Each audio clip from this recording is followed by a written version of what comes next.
आज या ठिकाणी 11 ऑक्टोबर 2025 रोजी आमचे मार्गदर्शक तथा आधारस्तंभ आदरणीय घनश्यामजी बागडी सर, रोटरी क्लबचे माजी, रोटरी क्लब मिडटाऊनचे माजी अध्यक्ष, यासोबतच आमचे मामाश्री आदरणीय शिवकुमार गट्टणी मामा आणि मामी या ठिकाणी वाढण करण्यासाठी आलेले आहेत। त्याबद्दल अमरावती येथून येऊन वाढण करतात आहे, त्याबद्दल गट्टणी मामा आणि मामींचे मनापासून धन्यवाद, आभार। ज्यांनी खऱ्या बेगर प्रभूजींनी या ठिकाणी आज गहूसुद्धा आणलेले आहेत मामींनी, आणि अमरावती जिल्ह्यातून गहू आलेले आहेत बेगर प्रभूजींच्या भोजन सेवेसाठी। त्याबद्दल मामांचे आणि मामींचे सोबत घनश्यामजी बागडी सरांचे मनापासून धन्यवाद।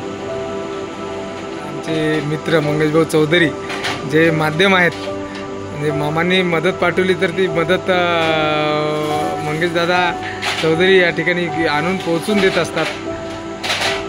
त्याबद्दल मंगेशदादांचे सुद्धा मनापासून धन्यवाद, आभार।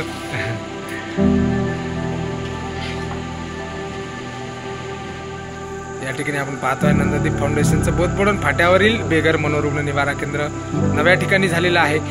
आदरणीय दानशूर व्यक्तिमत्व हरिओम बाबूजी भूत यांनी दिलेल्या जागेवर या ठिकाणी 70 लोक बेगर प्रभूजींना आपण शिफ्ट केलेलं आहे। या ठिकाणी 70 बेगर बांधव राहतात आहे, आणि जे खरे गरजू आहेत, जे खरे निराधार आहेत, निराश्रित आहेत, अशा खऱ्या गरजूंना आज या ठिकाणी शिवकुमार गट्टाणी मामा आणि मामीजी या ठिकाणी आलेले आहेत। आदरणीय घनश्यामजी बागडी सर, चौधरी दादा या ठिकाणी आलेले आहेत।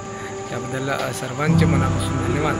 आणि खऱ्या गरजूंना, भोगेल्यांना भोजनदान व्हावे यासाठी अमरावती येथून गहू आणलेले आहेत। त्याबद्दल तेवढे कौतुक कमी आहे, कारण खरे गरजू आहेत, खरे बेगर आहेत, खरे निराधार आहेत, निराश्रित आहेत, अशा खऱ्या बेगर निराधारांना आज या ठिकाणी मायेचा घाम देताना मोठ्या आनंदाने या ठिकाणी बेगर जेवण दिलं जात आहे, भोजन दिलं जात आहे।